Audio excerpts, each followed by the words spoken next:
मेरे बच्चों का क्या होगा? मैं क्या मांगूंगी? मेरे बच्चों का भविष्य क्या होगा? कौन? दोस्तों, क्या किसी पत्नी के लिए उसके पति की जिंदगी की कीमत सिर्फ मुआवजा हो सकता है?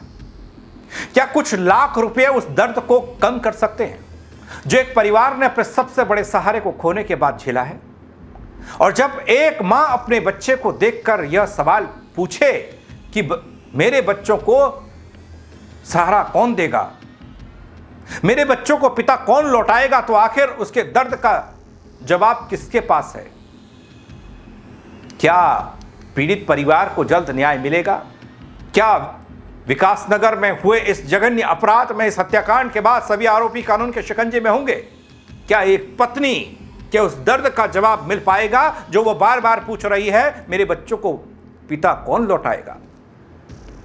उस दर्द को मैं दिखाने के लिए आया हूं दोस्तों, गौर कीजिएगा थोड़ा सा। नमस्कार, पहला मैं पंकज रौतेला, आप देख रहे हैं अपना उत्तराखंड न्यूज। दोस्तों, देहरादून के बैरागी वाला हत्याकांड के बाद अब पीड़ित परिवार का दर्द खुलकर सामने आ रहा है। अपने पति को खो चुकी पत्नी ने साफ शब्दों में कह दिया कि उन्हें मुआवजा नहीं साहब, इंसाफ चाहिए। वो कहती हैं आर्थिक मदद से परिवार का दर्द कम नहीं होगा और न ही उनके बच्चों को उनका पिता वापस मिल सकता है। इधर घटना को लेकर लोगों में गुस्सा अलग है, लगातार बढ़ता दिखाई दिया है। आक्रोशित लोगों ने आरोपी पक्ष के घर के बाहर पहुंचकर विरोध प्रदर्शन भी किया और पथराव भी किया है। दोस्तों, पूरे इलाके में तनाव का माहौल बना हुआ है। पुलिस लगातार हालात पर नजर बनाए है। सहसपुर क्षेत्र में बीजेपी ओबीसी मोर्चे के मीडिया प्रभारी विनोद कुमार की हत्या के बाद परिवार और ग्रामीणों में भारी आक्रोश देखने को मिला है। पति की मौत से सदमे में डूबी विनोद कुमार की पत्नी का दर्द गुस्से के रूप में सामने आया है। रोती बिलखती पत्नी आरोपी के घर के बाहर पहुंचती है, अपना विरोध जताते हुए दोषियों की जल्द गिरफ्तारी और कड़ी कानूनी कार्रवाई की मांग करती है। घटना के बाद पूरे क्षेत्र में तनाव फैलता है। बड़ी संख्या में स्थानीय लोग पीड़ित परिवार के समर्थन में उतर आते हैं, लेकिन पत्नी क्या कहती है जरा देखिए। उन्होंने कभी किसी का बुरा नहीं किया, उनके साथ इतना बुरा कैसे हो? जिसने भी उनकी हत्या करी ना, उसके साथ भी वैसा ही होना चाहिए। मैं कहाँ जाऊंगी? कहाँ जाऊंगी मैं? मेरे बच्चों का क्या होगा? मैं क्या मांगूंगी? मेरे बच्चों का भविष्य क्या होगा? कौन? दोस्तों, पति की हत्या के बाद शोक में डूबी पत्नी कहती हैं कि उनके परिवार को अपूरणीय क्षति हुई है। प्रशासन और पुलिस से मांग करती हैं कि घटना में शामिल सभी आरोपियों को जल्द गिरफ्तार कर कानून के दायरे में लाया जाए, कठोर सजा दी जाए। परिवार के अन्य सदस्य और ग्रामीणों ने भी दोषियों के खिलाफ त्वरित कार्रवाई की मांग करते हुए न्याय दिलाने की अपील की है।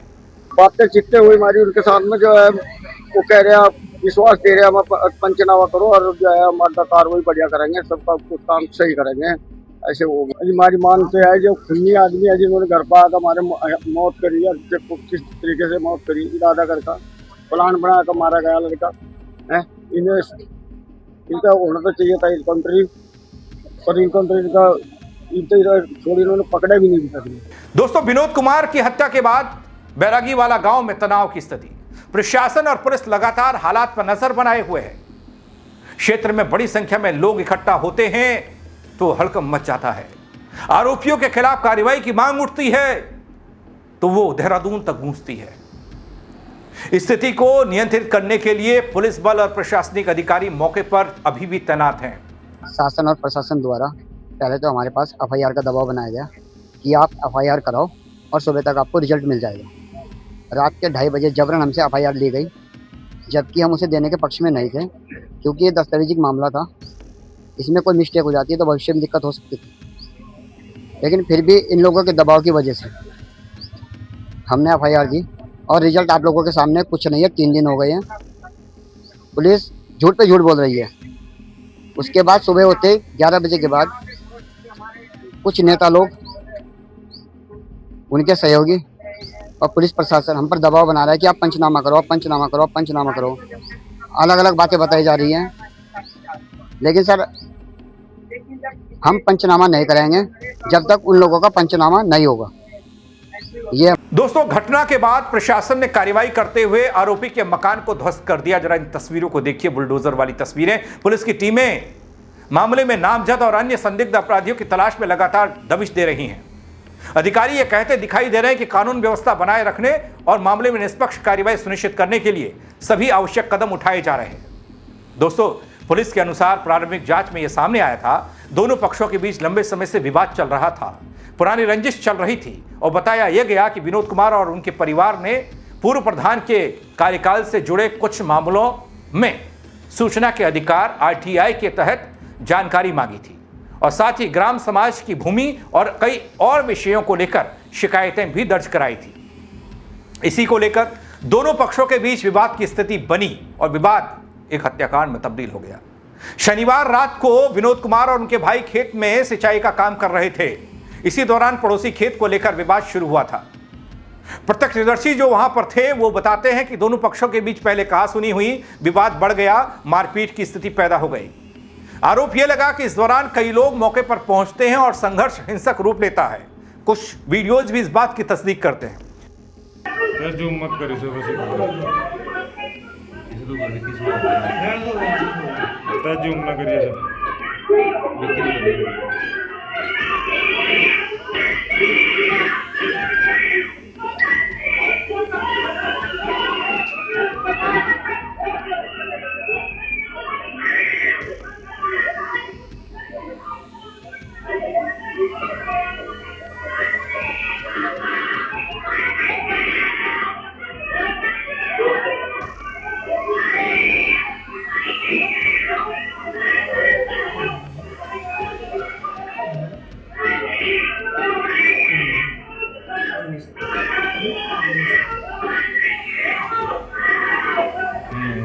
हमने दो भट्टे मारे। ना इसमें जो दो भट्टे दो बार ग्राम में विनोद पे अमन में। हाँ, वो बैठे रहेगा उसमें भी। तीसरी बार मैंने भट्टा डाल पीछे हो गया।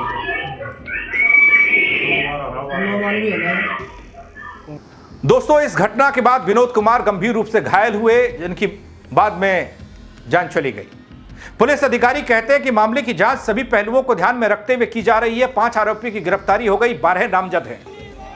घटना में शामिल आरोपियों की पहचान कर गिरफ्तारी की प्रयास किए जा रहे हैं। प्रशासन लोगों से शांति बनाए रखने की अपील बार बार करता है, किसी भी प्रकार की अफवाह पर ध्यान न देने की अपील करता है। अधिकारियों ने यह भरोसा दिया है दोस्तों कि दोषियों के खिलाफ कानून के अनुसार सख्त कार्रवाई होगी। दोस्तों, विनोद कुमार की हत्या के बाद क्षेत्र में शोक आक्रोश दोनों माहौल है।